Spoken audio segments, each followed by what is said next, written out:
आपण पाहत आहात सत्याची बाजू मांडणारं हक्काचं न्यूज चॅनल M24 तास।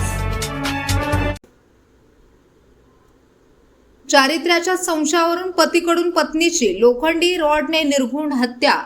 आंतरजातीय प्रेमविवाह केलेल्या पत्नीच्या चारित्र्यावर संशय घेऊन आणि स्वतःच्या अनैतिक संबंधाला होणाऱ्या विरोधाला कंटाळून पतीने पत्नीची लोखंडी रॉडने डोक्यात प्रहार करून निर्घृण हत्या केल्याची धक्कादायक घटना विटा येथील सुतारकी मळा परिसरात घडली आहे।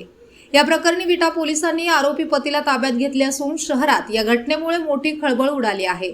श्रद्धा सोनल लोटके वय 20 वर्ष राहणार सुतारकी मळा विटा असे मृत विवाहितेचे नाव आहे।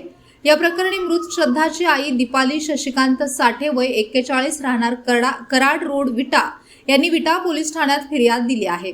पोलिसांनी आरोपी सोनल उर्फ अविनाश तुकाराम लोटके याच्या विरोधात गुन्हा दाखल केला आहे। मिळालेल्या माहितीनुसार मृत श्रद्धा आणि आरोपी सोनल लोटके यांनी सुमारे 4 ते 5 वर्षांपूर्वी आंतरजातीय प्रेमविवाह केला होता।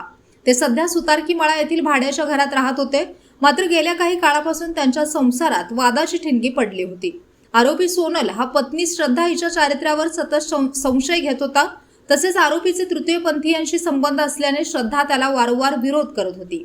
याच कारणावरून त्यांच्यात सतत खटके उडत होते। दिनांक 14 एप्रिल 2026 रोजी सकाळी 8 वाजेपूर्वी याच वादाचे पर्यावसन हिंसक घटनेत झाले। रागाच्या भरात आरोपी सोनल याने घरातील लोखंडी रॉडने श्रद्धाच्या चेहऱ्यावर, कपाळावर आणि डोक्यात जबर प्रहार केला।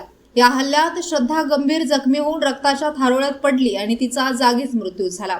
घटनेची माहिती मिळताच विटा पोलिसांनी तात्काळ घटनास्थळी धाव घेतली। मृतदेहाचा पंचनामा करून तो शवविच्छेदनासाठी पाठवण्यात आला आहे।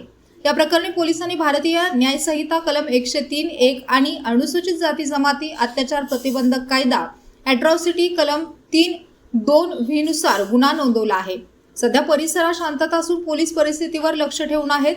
या प्रकरणाचा अधिक तपास वरिष्ठ पोलीस अधिकाऱ्यांच्या मार्गदर्शनाखाली उपविभागीय पोलीस अधिकारी श्री विपुल पाटील करत आहेत।